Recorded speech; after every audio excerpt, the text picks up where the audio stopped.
happens and the media is compelled to report it, as we think they should do, the families are in a unique position, we will tell you, to firstly restrict the public reaction, mitigate the public reaction to that tragedy in very important ways. And secondly, families have a right to not suffer the harms of when that public reaction is targeted against them. These are two things we believe very strongly, and that's what we're going to talk to you about today. Firstly, we're going to talk to you about the principle of this debate, where the state has an obligation to the victims and to the families' right to privacy. Secondly, we're going to talk to you about the harms that follow when families are unable to restrict, mitigate, and redirect elsewhere the harms from this media coverage. A few things about the mechanism, what kind of cases we're talking about. Firstly, we're obviously excluding the perpetrator from these attacks. If the perpetrator themselves lies in it, we're fine with that. We're fine informing society about them. That's outside of this debate.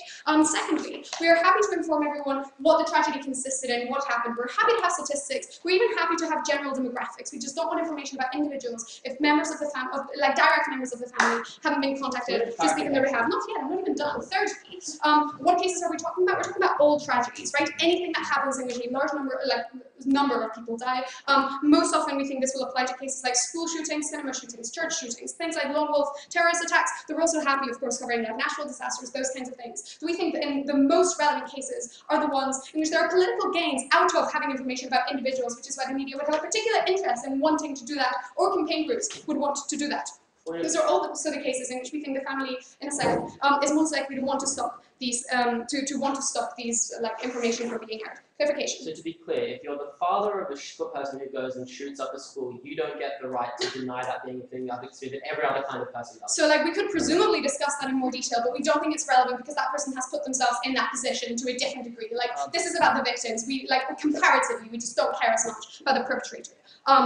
Right, great. This should be sufficiently clear. So also note, we think in the vast majority of cases, families will want to stop this. That's what we envision happening quite often. We don't believe these families are happy for their suffering to be hijacked for political gains. But we say even when they accept it, we think that it's good. Because it gives families more say and more control over how the media then reports on these things. Know that families can place extensive conditions on how the reporting can happen. We say we will give you consent, but only if you talk about it in this way. We think that's important for reasons I'll get to in a minute. So firstly, let's talk about the principle, right? We say that the state owes an obligation to its citizens, in particular citizens that are vulnerable, either because people that have literally just lost their lives, we think we still have obligations towards them. We have obligations towards families once we recognize that they're vulnerable. So the state should step in to regulate the media when it is harming those people.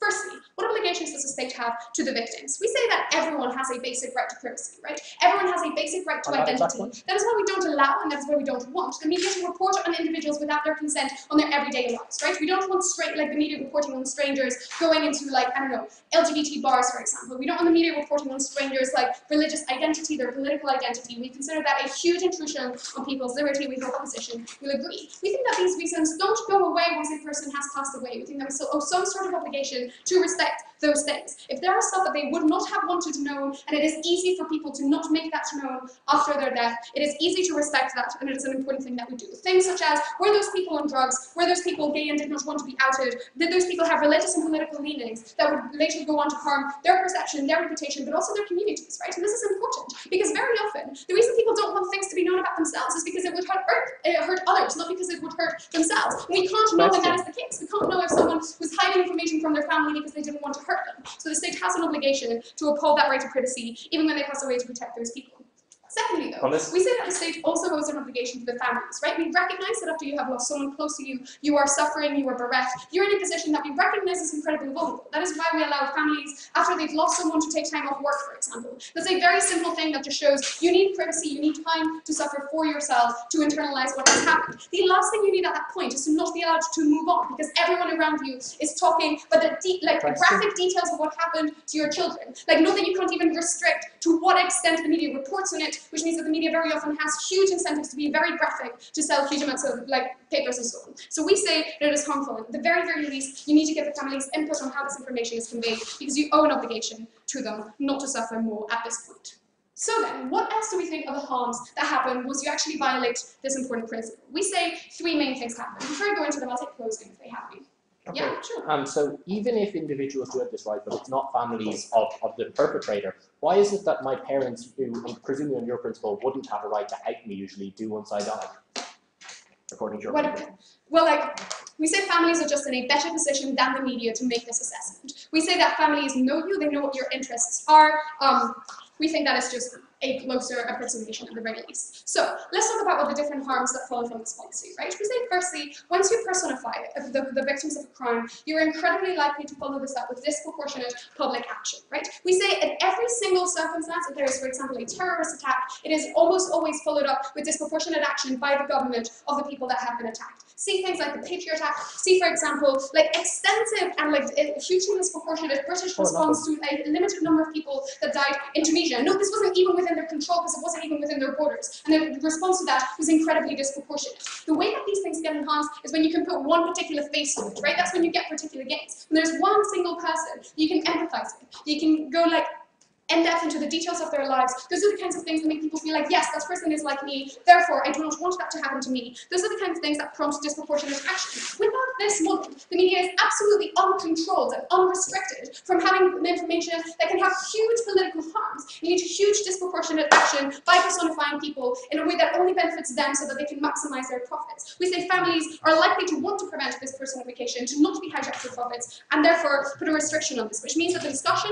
after a disaster has happened is a far more rational one that leads to better outcomes and reducing radicalization in the long term, which these excessive harsh approaches do not have. But secondly, we say that families themselves have a right to prevent direct attacks that happen to them. Firstly, in terms of retaliation, right? Know that a lot of the crimes that we're talking about are crimes based on identity. See, the church shootings in the US were based very much racially motivated against people for literally the color of the skin. We see that it is harmful then when people that obviously sympathize with these groups, because there are more people than just the perpetrator that are willing to commit these crimes, that do not want this media attention, that do not want to be demonized for the crime that has happened. We say that it is harmful when those people know exactly who to target if they resent the media attention that they are getting. They know exactly who sympathizes with the victims. They know exactly what families to attack. We say that families have a right to say, do not put my surname in the papers because I do not want to be attacked in retaliation. But thirdly, we see that when you have excessive information about the victims, this is exactly when victim blaming happens in an awful, awful way. See, recently when Irish students were died because a balcony had poor infrastructure, and then it was released that they were drunk, and this was harmful. This meant that it was them themselves that were punished for something that happened to them, as opposed to the people that committed the crime. All of these things are awful. All of these things families are in a position to stop. Propose.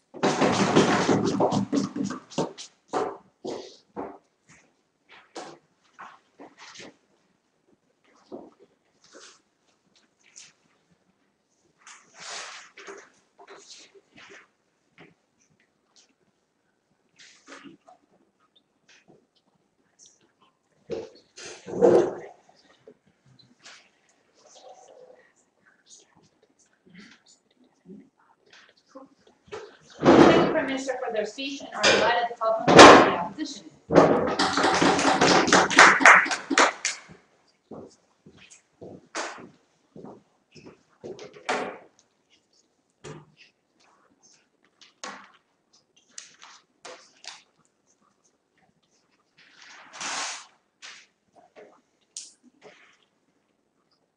In the instance of a tragedy, more often than not, the media has an incentive to be incredibly sympathetic to the family and peoples involved. Often when the family is not to blame, the family has done nothing wrong. We think it was unrealistic that opening government tried to make this debate about whether or not families were harmed, given that to a large extent the media is going to be sympathetic and kind to them. We're going to explain to you why it is more probable in this debate that the instances we actually cut out are those where the parents' and children's interests do not necessarily align, and why that is principally unjust and something that practically has substantially worse outcomes. The first thing I want to do is be very clear about who's affected by this policy, because there was the implicit suggestion in opening government that, oh, it's just when the media plays up lots of really bad things and tries to attack people. Two things need to coincide with this policy to have any effect. First of all, the media has to have an incentive to want to talk about the personal details of someone who has died in a tragedy. That is often some sort of social consideration. That is something like maybe a racialized aspect to your death, or a sexual identity that you had that was instrumental in the way that sort of violence came about you. Second of all, your family needs to want no coverage. It is very plausible there are two reasons this sort of thing could happen.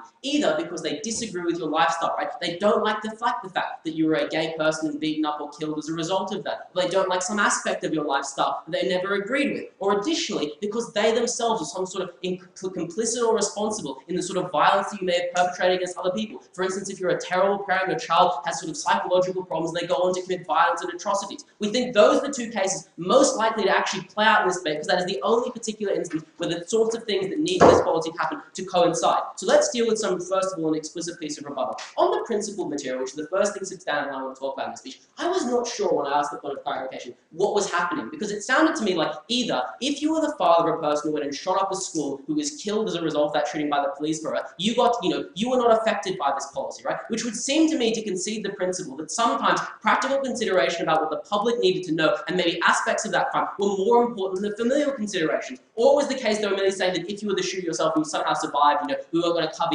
you, that's just exogenous debate, whatever. But on the principle, we have three substantive responses. First of all, in the first instance, we trade off media rights against individuals at all times, right? For things like safety or public awareness. The fact that often one kind of crime or incident may be indicative of things that are likely to happen into the future. We think the media is often well placed to make those decisions, right? Because the sorts of things they choose to report when they have very high media standards, say CNN or a very reputable publisher like the BBC, they tend to pick things that are likely to be repeatable and are in the public interest to broadcast. We trust them with that responsibility because they are very good at making that decision. On the other hand, having a blanket ban prevents them from discussing those very valuable cases. Second of all, the family their interests don't often align with these individuals, right? There was no principled claim why the parents had a right to decide what the ongoing legacy of that child was, other than they might be better placed to decide what that child wanted, right? Notice that can easily flip the other way, right? Notice these are often hugely emotionalized or charged family situations that we're likely to be seeing, given that some sort of tragedies in life. So they needed to do much better to decide why an absolute principled right for these families always existed. Thirdly, we simply don't think it is true. They agree that,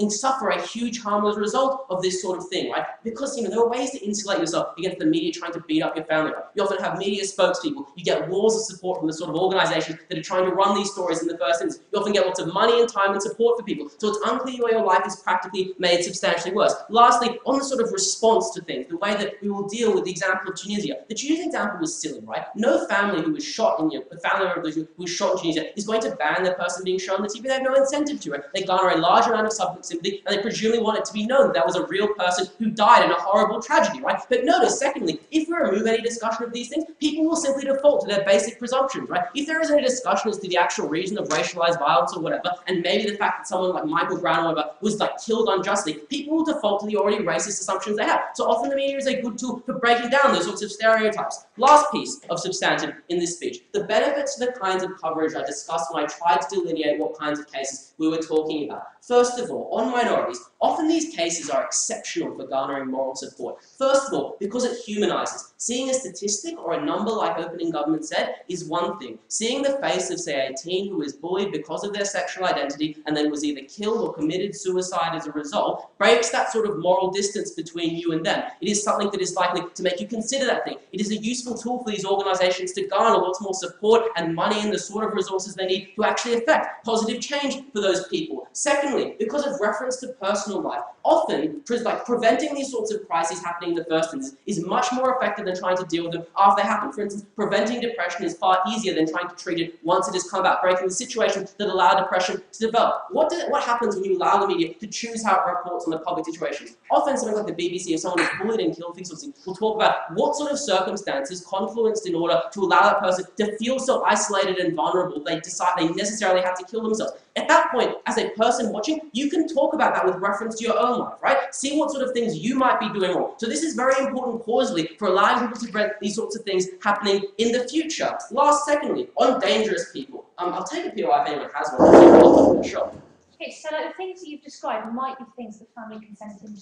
But what about when there are message boards on these news sites that celebrate the death of those LGBT teenagers? I mean, people will be horrible on either side of the house, right? The difference is, on one side, we have organizations that are trying to use that as something constructive to prevent that harm occurring to other people in the future and likely to get large amounts of support. On the other hand, dickheads can be dickheads on the internet or whatever anyway, come and abuse you in your day-to-day life. It's not clear why the harms aren't the same. Second of all, on dangerous people, it is hugely likely that in the cases of something like a school shooting, literally no family would ever allow this this sort of information to be public. No, thank you. Why is that the case? Because there is an immense shame involved. If you're the parent of someone who committed, say, the Charlestown shooting, whatever, in a church, you have literally had a child who's walked into a place and massacred innocent civilians. So these are cases that are extremely likely to be cut out of the public discussion. Why is that a shocking thing? First of all, because it cuts through breaking down the sort of veil of ignorance about the worst causes of violence in places like America, which have hugely racialized society. Most people are hugely detached from the concept that people can be racist enough to just be outright violent towards other people. When the discussion is of a person who was so aggressively angry at the black population in their country, they took a gun into a school and shot them, or when the family was so negligent or allowed circumstances to arise that that child went and did that sort of thing,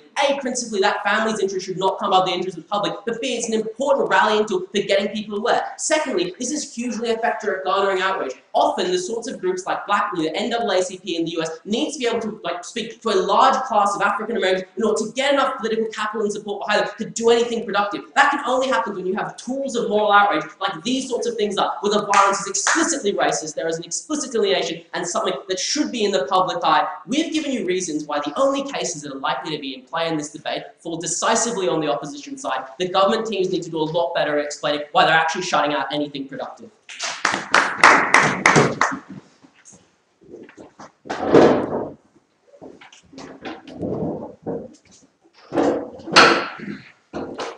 We have the leader of the opposition and are delighted to call upon the Deputy Prime Minister.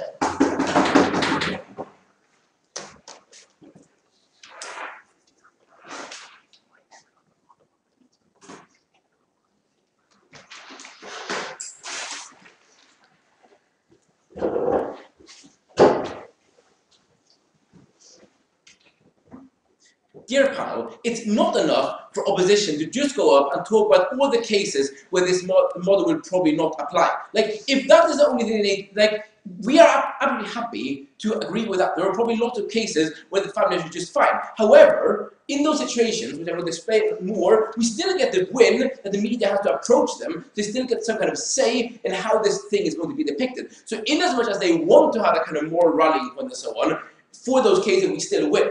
But note that this debate still takes place in very many contexts, as Olivia brought you, where there are lots of people who do not want to have this depicted, or at least would want to limit the way it's going to be depicted in very many ways. But to bring you some more analysis on exactly what happens when this kind of material is used in campaigns, which is also, and also how this creates more tension, especially like racial tension, and also why this is very likely, in their best case scenario, to lead to bad policy that leads to a lot of bad outcomes. For the kind of direct point of rebuttal. So I think we're very happy to agree with the previous speaker when he says that the perpetrator is just extraneous to this debate, which he conceded we think is fine. It's unclear why then went on to make his last point. We think there's, like, in terms of the principle that underlies that, like, first of all, we probably think that one can imagine some greater benefits in telling more details about someone who actually had causal reasons related to this particular crime, whereas it's very unclear why in the most cases the victims who just did the dying would have any kind of causal relation to that. Like, there's no information to be gained, but the fact that someone had to be in the wrong place in the wrong time is beneficial for understanding and preventing these kind of crimes. Like, if it's about racial crime, it's enough, as Olivia said, to just say there was a vast majority of people of a minority in that place. It's not necessary to talk about their individual characteristics. So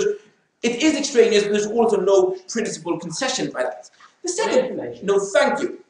Then he says, oh, you know, people are probably going to be dicks on either side. We're trying to challenge the idea that maybe it's bad when you get people's names and there might be groups who want to harm these people. Like, note that it is probably bad that people can be unpleasant outside the house on the internet. What Olivia brought specifically is it's probably a lot worse when the people who are going to be unpleasant to you can now go to your house and do real nasty things to you, because now your identity is out there. So it's a very small step for a lot of people to incite this kind of violence and then actually go and do something about it. That means that the actual impact of this particular hatred becomes worse on their side of the house. The rest of the rebuttal, as far as I am concerned, is interwoven. So, first of all, let's make it very clear before we go to the lesson later. In cases where it's beneficial, people will consent to this. When it's not beneficial for them, we do think that the analysis we get from opening opposition does not apply, and it's really important to have this model. The first reason for that is in terms of campaigns, right? So what generally happens in terms of campaigns? Look, when it comes to political campaigns, especially in the US, where most of the examples have come from so far, it's very common for politicians who have a particular agenda to look for these kind of catastrophes and find particular stories that they can link to their campaign. And in the status quo, they don't need to ask permission for this. They can just dig out the information about these people and say, little Jimmy would have wanted this, or this person would have wanted this, right? Without having any consideration whatsoever what little Jimmy or Timmy actually cared about in their lives. Why is this harmful? First of all, we just think that this is morally illegitimate. You don't get to take someone who has done nothing wrong other than happen to be the victim of a very tragic event and then use them and instrumentalize them as a tool. Even if we get a little bit more moral support, it is never clear why it's okay for us to instrumentalize individuals to use them for political gains. But secondly, we just think that for very many cases, it's likely that the family is going to share the views, even if there might be some exceptions. Most often, political views run in families. What that means now is that when the son of a family, in the context of all this loss and bereavement, now is displayed as like a figurehead for the Republicans or a figurehead for the Democrats, the family, if they live in a community where there's a strong consensus on the other side, will now feel really exposed because now their neighbors and other people in the community are going to wonder, why are you supporting this side? Now, in most cases, that might be a bad thing. But note that if this is in a violent community where a lot of these accidents happen, the fact that you're being depicted as being part of a political side that you're not part of might actually make you exposed to real violence or real harassment. That's why it's so important that you have a right to have a say and say, no, we don't consent to this, we don't allow for this. If, once again, if the family finds that this is okay and they want to do it, they always have the opportunity to consent. That means the media can always approach them, or the campaigners can always approach them, but they have no obligation to suffer the extra stigma or possibly harassment as a consequence of having this displayed without their consent. Yes? I think the point is that unless you think the family of a person who committed an act are guilty of that act, then you are principally entirely hypocritical in allowing them to be thrown to the masses, but not any other family. All families are innocent. Look, in order to respond to this point, I've shown you why there's a difference in the instrumentality of how this information can be used. There's a difference to what extent this is beneficial and like public knowledge. And like, fine, if you want to make this a debate about that, you will have to do that by conceding practically all of our principles. So that's about how it's going to be used in campaigns, why that's really harmful. Secondly, though, in terms of why this creates more tension, let me report a lot of analysis, right? Like, first, I've got three main ideas here. The first one is you probably have a say if you want to be the cause of more tension in your community. How does this work? It's very likely that if you live in a community where there's already some tension, and you're part of the kind of moral campaign they talk about, where a lot of people get up in arms and demonstrate in the streets, probably against something, you probably feel that you have a guilt in creating that kind of thing. If that leads to violence, or that leads to any other kind of harm, you probably feel that you've been used in a way that you didn't want to consent to be used as a member of that family. I think that's very, very harmful. But secondly, the same kind of backlash and harms come in this situation, because if your son has been the cause of this kind of this increase in tension in society, it's much more likely that you're going to have you're going to face these kind of repercussions. But thirdly, we think that in terms of victim blaming, it's just going to become much worse as well. Because now everyone who wants to work against this kind of new campaign or this political movement they talk about are going to try to dig out dirt and bad things about you to make that campaign seem less plausible. That means that we're going to get lots of secondary and tertiary intrusions into these families who are already suffering so much that they should be enjoying protection, not further exploitation.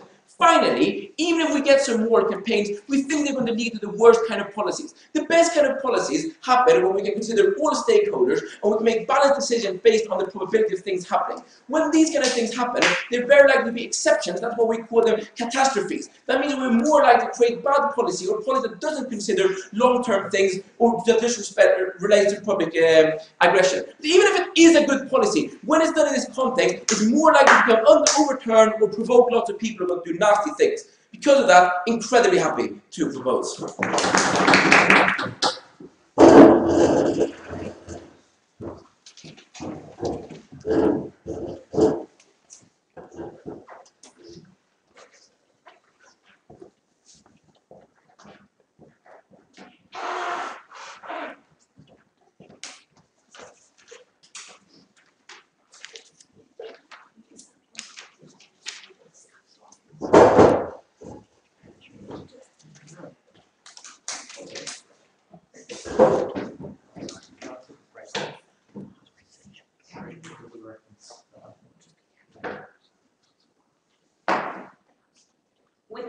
Prime Minister and are delighted to call upon the Leader of the Opposition.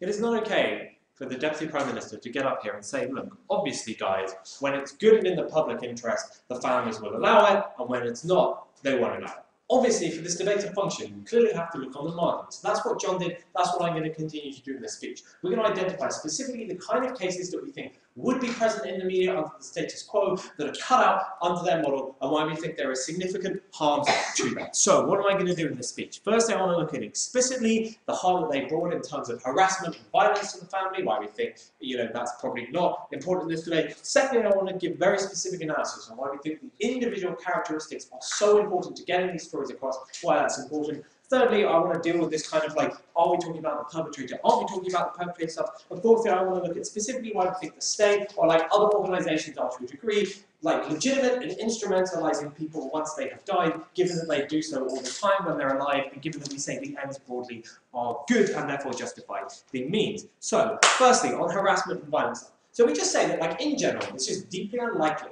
that someone's going to harass or be violent towards the family of someone whose son has just died in a school shooting or whatever. We just find that that is not something that has happened, so we don't think it's important in this debate. Second, we say if it is likely that it is going to occur, we have all kinds of protection mechanisms already. We can give these people police protection, we can give them new identities, etc. So in the most extreme cases that I try and talk about, we say we have methods to protect that.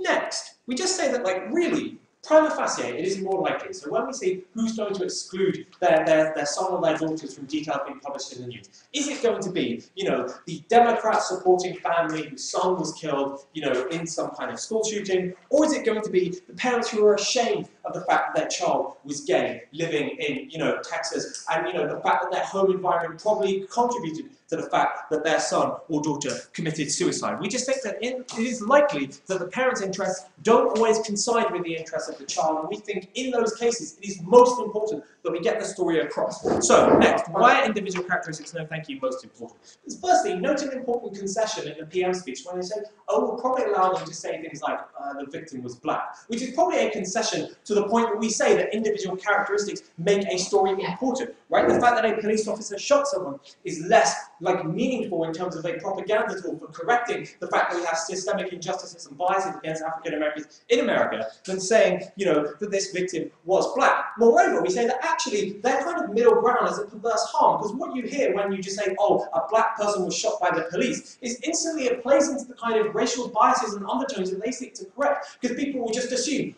they were probably committing some kind of crime, they were probably suspicious, and all the kind of preconceived notions that they identify exist are reinforced and made better once you don't have any kind of counter-narrative. But when we say, look, this was an unarmed teenager, they were going to the shops, they had a promising young future, then we humanize the victim and make people see the problems for what we have. And we just say that the more characterization is just most impactful. Instead of just saying, someone died from carbon monoxide poison or a teen killed themselves, we say, look, this teen hung themselves because they were consistently bullied at school for the fact that they were gay. This is what their day-to-day life was like. They felt ostracized by their own church, by their own family because of the state that they lived in and how they were treated. That humanizes it because you identify it on a very personal level rather than just a statistic. Suddenly it's not just, 10 people died this year. It's that person who looks like me, who I might interact with. It could be a child like mine, and it forces people to confront on a very personal level, thank you, the kind of harms that accrue. Next, on the perpetration stuff. So first we just say they concede lots of the principles of their case when we say, we probably won't include the perpetrators and stuff. Unclear why the family of the perpetrator, who might have had nothing to do with the fact that their child turned out to be a school shooter, shouldn't have their privacy protected, shouldn't be protected from violence, and they are probably also the group that is most likely to receive the kind of reparative violence.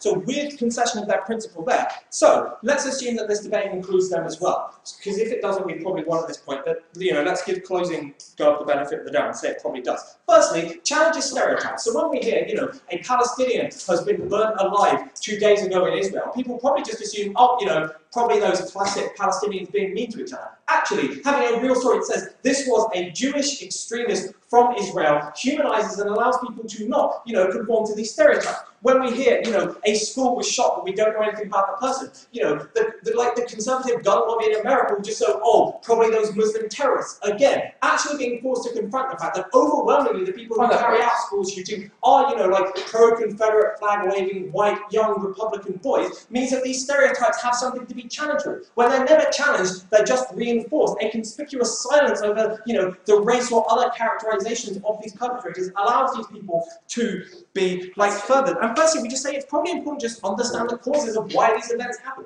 What is it that drove an individual to shoot up a school? It's not always the case that they're just abjectly crazy. There are often specific circumstances that contributed to that. They might have problems with mental health that were inadequately dealt with by the state. They might have been unemployed, and these are things that we fix. Go, Olivia. The only group your policy helps is the minority of parents that are embarrassed about specific things about the victims that they don't want to come out. Why can't they tell the media, report on everything, except these facts, like we told you? Okay, because firstly, those facts are often the things that are most important in terms of humanising the case. Otherwise, the family would be fine with reporting them. So in the case of, a gay teenager hanging himself, they just say, oh, just say that everyone was mean to her, but don't mention the fact that she was actually a lesbian. We say that is often the thing the family's most embarrassed about, is often the thing that was contributed most to those factors. So let's just take this on their higher burden. Let's just say that, it's just unclear to us at all. They've given us no real justification other than that families get sad by this. Why we should prioritise as a state the family's own ability to kind of experience some kind of lesser grief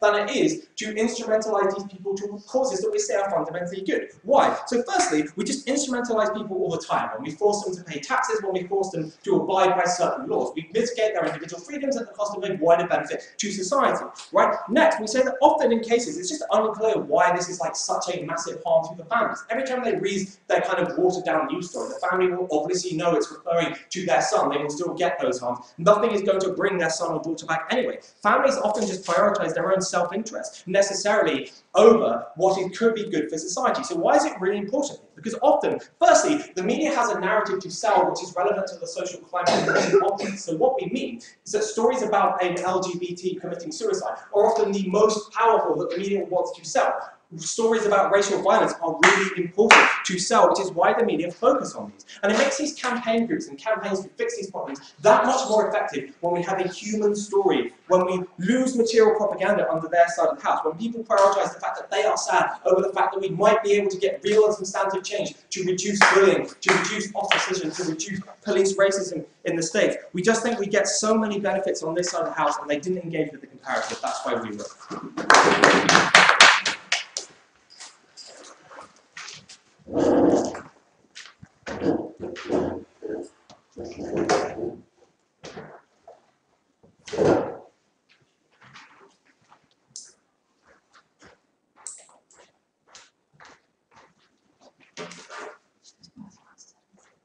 No, I think it's camera guys outside, by the way. You could just ask them. Do you have any He's comments? like, They said They they said, read no, it. no, no, they literally said don't touch it. Oh, yeah. It's literally. but the guy literally said it's a red button. He might be outside. If not, we can just unplug the wire. We can put a thing over. We should. We can put a piece of paper. No, No, it's not. he's there. Or No, I assume that they told you that you can tell it how Yeah. I want. So if it's red, then click it, and if it's not red, it's not. awesome. Thank you. Just say bye to the camera. Bye-bye there. Hi, I don't want you to see me.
that. You have to waive that answer. So is there a member of the opposition and are delighted to welcome the member of government?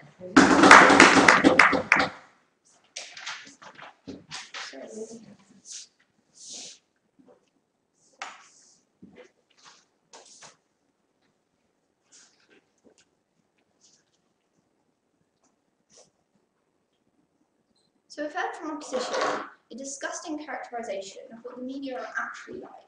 What it's like to live in families where like your family member, a victim, the identity has been stripped down, made into one element of the identity, and been criticised constantly, right? I'm going to tell you two things today. First, I'm going to talk about the incentives of the media, the power of that media, why that's a bad thing in these cases. Secondly, I'm going to talk about why specifically, this is what Jenny brings you, why families are better placed than the media to be making decisions as to whether there is like benefit of these sorts of stories getting into the media on a case-by-case basis. A few responses to the extension, right? First of all, like we see that they just don't respond to Jenny's stuff about like why the media are so phenomenally bad in making these sorts of decisions. Second of all, we get two things out of them. Firstly, they say like, under the status quo, you're more likely to be able to avoid this backlash because you can just not read the newspapers. We say that under the modern culture, it is impossible to ignore the things that are online, the things that are being posted in your local newspapers, that are put in stands in your local supermarket. Ignore the fact that your friends and your family and everyone else in your community will have read those things and will be asking you questions about them, right? So we just don't buy this characterization that it's easy to get away from that harassment. Like, they've just denied the fact that harassment happens in the first place. We say it does, and it's phenomenally detrimental. Second of all, we hear like this idea about pressure, right, and how communities will pressurize individuals into consenting, and so it's not fair. Firstly, well, we have like massively more option on our side of the house as to whether you want to consent to this thing. Anyway, secondly, we say that communities are probably best placed to be most understanding about their friend's position in this, and most understanding when they want to take the position that they would rather not have their loved one's identity published in the media.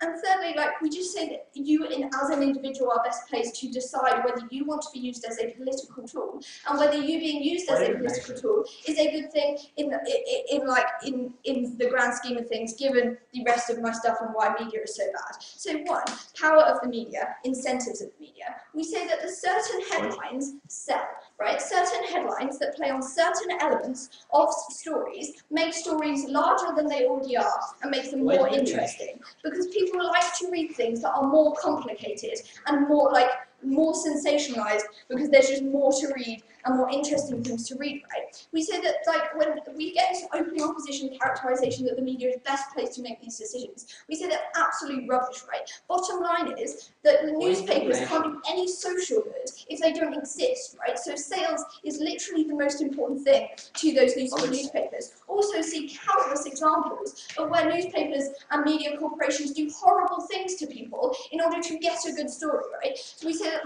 characterization means that, like, we're just not happy to accept that idea that they care about social good more than they care about profits, right? Opposition say themselves that this debate is about margins. We agree, right? We say that when there are clear benefits to the identities being released, we say that likely the families will consent. We say that it's unlikely when you have massive harms. We say it's actually way more horrible than opposition have made out when your family is constantly being harassed, not only by people around who have read these stories, right, but by the media themselves, who now have incentive to keep digging and keep digging because that story has sold and they want to sell even more. See the stuff that Jenny talks about with clickbaiting, right? So it's important to the media to get as much information as possible. When that is continuing, you get massive harms to the families. No, thank you. So we say that public find sensationalized stories interesting, because a small bit of information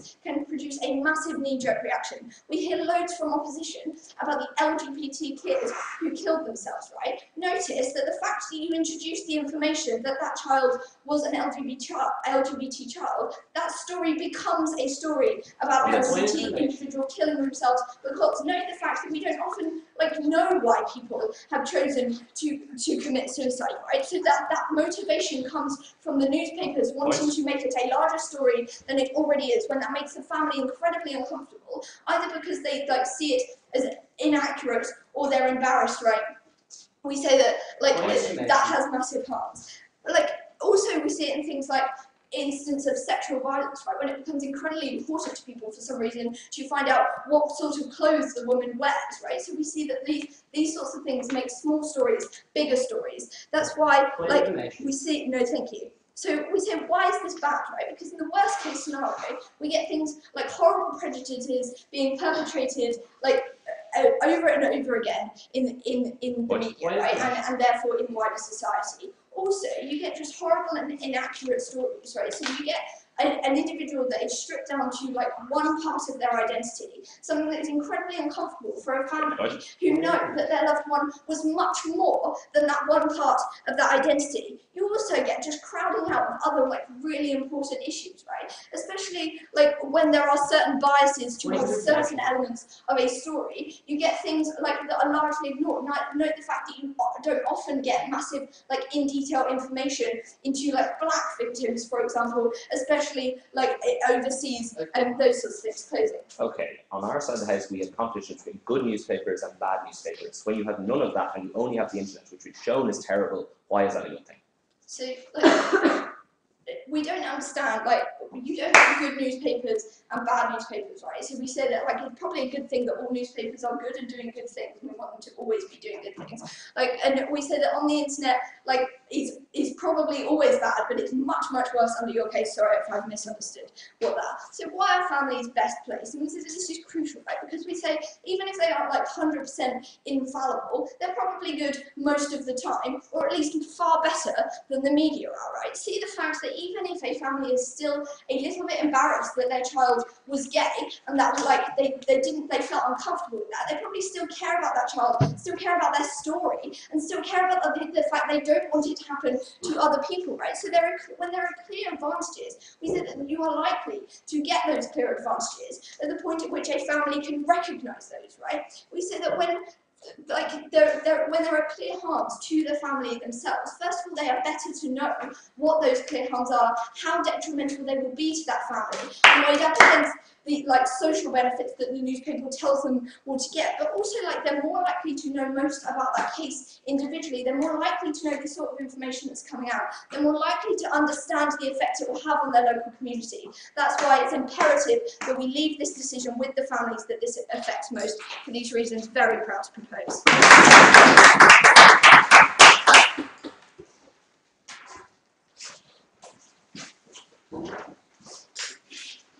So we thank the government and are delighted to call upon the opposition with Elizabeth Smith.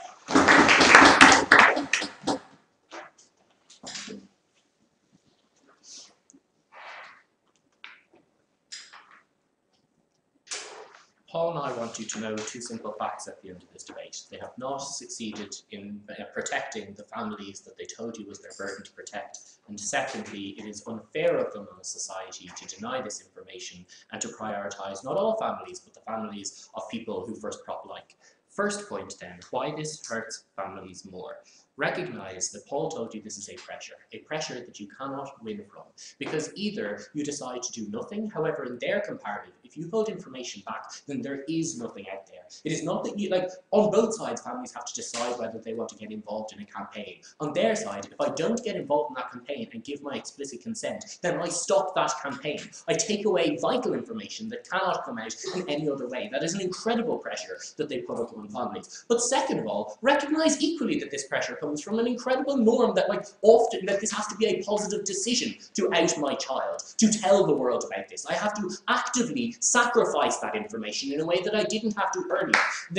In allowing a passive role, no thank you, you don't have to go through that specific decision-making process in your own head as to how you view your child comparative to a campaign and how you want to weigh that up. That is a pressure that they get no response to. However, what we are told is that that's far, far worse on our side because of bad newspapers. Look, Paul gave analysis as to how the internet is so incredibly harmful. The reason it's more harmful, like they say it's less bad because the information won't be out there, presumably is their argument, and so there's nothing the internet can speculate on. The problem is that what's most hurtful is often speculation, not specific facts. Not them saying something about your child, but them wondering, was it because she was asking for it? Was it because he was gay? Was it because these things which are incredibly offensive and will be all over the internet? No, thank you. Recognise that the extension from proposition was that we cannot regulate all media. Specifically, Paul explained that this is an issue, like in places like that we can actually regulate printed media. We do have ethics. We do stop them printing horrible things, lies and slanders. We do demand apologies, like what happened after that awful piece in the New York Times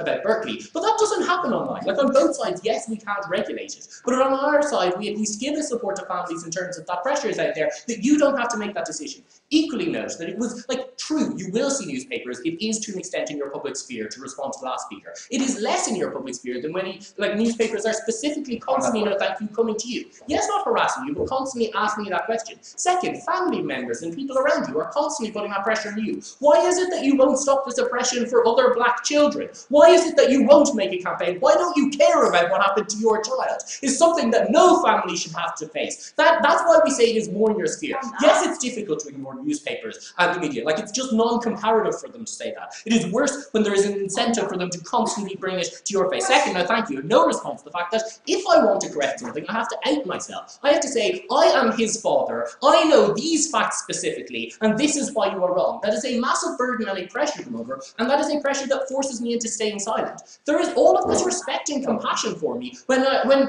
details are known in a general sense. Like, when something offensive is said and a parent comes in and says, no, that was too far, we all immediately feel a deference to that. Like, some awful people won't, but there's a massive amount of support for the family and networks there that is just lacking on this proposition. No thank you. When they don't give that support to them, they don't get a response. Like, notice Paul told you that this is unlikely to be something that in your calculus would make you tell all the details at first. However, it is long run something that makes your process far more difficult, especially since first prop's burden that they set themselves is that they will let you move on and let you forget about that. Like, forget it under your proposition. It actively makes all of those things so much worse.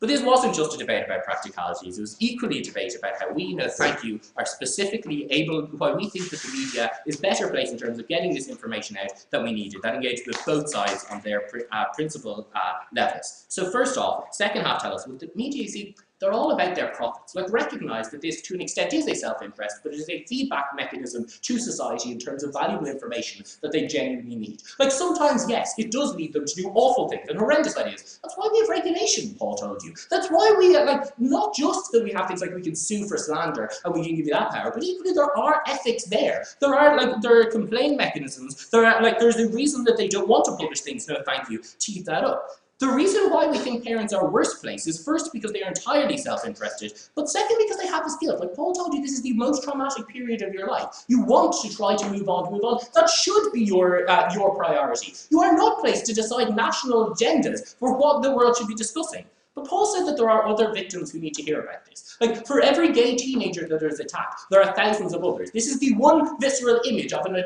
atrocity that often goes on every single day for thousands of people. We think that they are equally connected to that victim and equally deserve a response. First half tell you that that response is likely to be disproportionate. Paul was the one who beat this in his extension when he told you that there will always be a disproportionate attack. Like, people are outraged at the concept of, like, 9/11 will never just be a little thing, even if we never heard names. The difference is that Paul tells you that a name sticks in our memory. So we continue that conversation long enough for society to rationalise out an actual campaign. That is a long and a drawn-out process, he told you. No, thank you. But it does bring you to, or actually I'll take over to you in a second, but it does bring you to an actual relevant endpoint, because we can continue our conversation to the point where we can have it reasonable. When people are forgotten, when we move on and don't remember one boy's name, or don't remember the face of one victim who was harmed, we don't have that discussion going forward on our side. We need that on society's benefit. And we think that the victims who be harmed are just as important. Opening. It seems obvious to me that victim blaming and the suffering of families happens far more when people are talking about it without any of your restrictions and any of your consent. It's unclear to me how social media can stipulate things when they have literally no information about who the victims were. Okay, the point is that they knew an atrocity happened. That's why, like, since we are all predisposed to blame victims, it is likely that if you don't have any information about that victim, you are more likely to, and you will have that discussion. But I will specifically, with the last point I want to talk about victim blaming. Look, as an Irish person, person, it was horrifying and really offensive to hear what happened out of Berkeley and to hear the atrocity, the atrocious accusations made. Recognize first that there are ethics and there is defense of that. For every horrific victim-blaming statement that comes out, there is an ability to have a response only when we have that through an appropriate channel like a newspaper. But more importantly, recognize that real information is actually needed from that. Like, yes, it was awful that it was put out that they were drinking, and that was tried to say that they were in some way not innocent, but the fact that I may go on a J1 to America, the fact that I knew this was student combination, that they were Irish, that could be me, first off, gives specific information to me that I need in terms of putting myself in that position. But second, necessarily led to the support that caused the retraction of that statement. Having an Irish embassy behind you, having the statements and details about that, like, there are two sides to every story. Some bad information will come out in this proposition. We're not saying we're perfect in opposition. We say we can bring you to a world where we are better at dealing with these issues on a society-wide level, and equally we help the victims more. We are so proud to have done.